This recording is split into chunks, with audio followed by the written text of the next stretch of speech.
అబ్బతోడు ఓన్న వీళ్ళు నిజంగా గింతేనా మారరా వీళ్ళు. ఇంత ముందుకేమో ఫేస్బుక్ లా అదేమో దిక్కుమల్ల గేమ్ ఆడుదురు, అది క్రాండీ క్రిష్, అది ఆడి ఆడి ఓడిపోయిన కొద్ది మనకి రిక్వెస్ట్ పంపిద్దురు.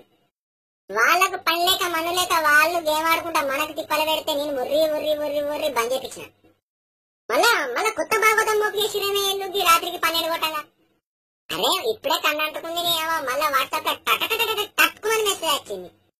ఏంటిరా అని చూసేసరికి అల్ల ఏముండేది కదా వాయిస్ రికార్డ్ వచ్చింది. జై శ్రీరామ్ జై శ్రీరామ్ జై శ్రీరామ్ జై శ్రీరామ్. ఈ మెసేజ్ ను 18 మందికి సెండ్ చేయి, శుభవార్త తింటావు, లేకపోతే ఏదైనా అశుభవార్త తింటావని నన్నే ఉల్టా అంటాను. అది ఎట్లనే ఇల్లు నిజంగా ఇప్పుడు నేను 18 మంది పంపించుకుంటావు సోనా, లేకపోతే నేను ఇప్పుడు నిండా చెద్దరు కప్పుకొని వాళ్ళన్నా.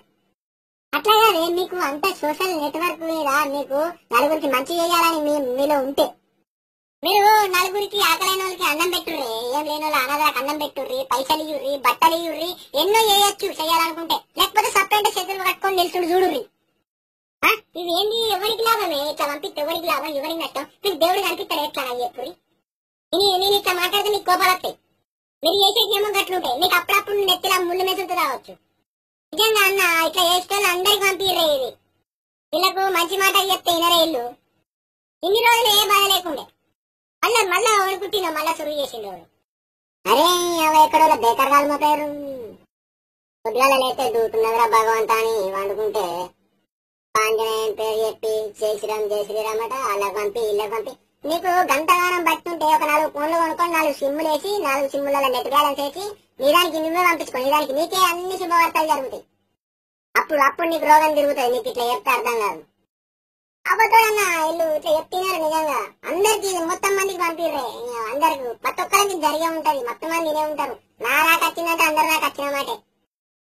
అరే ఎందుకు నోటమాట బయట పడగొట్టుకున్నానంటే అట్టి ఉన్నోళ్ళు ఉండనియారు మీరు. నిజంగా అమ్మతో నాకు ఇంకోసారి వాళ్ళు నాకు అసలు మెసేజ్ పంపేలాగా అమ్మతో నేను వాళ్ళ నెంబర్ ఫోన్ చేసి పట్టుబడి కదా. ఇప్పుడు పంపిద్దామన్నా నెట్ బ్యాలెన్స్ లేవు. పంపించకపోతే బాధ, పంపిస్తే బాధ. పంపిస్తేనే వాళ్ళు నన్ను తిడతారు నాకేదో పంపినామని. లేకపోతే రేపు ఏదైనా అయితే దీని మీద అనుమానం వస్తారు. పంపించిన అయితే అనుమానం వస్తుంది. ఎందుకు చేస్తారు ఇట్లా మీరు?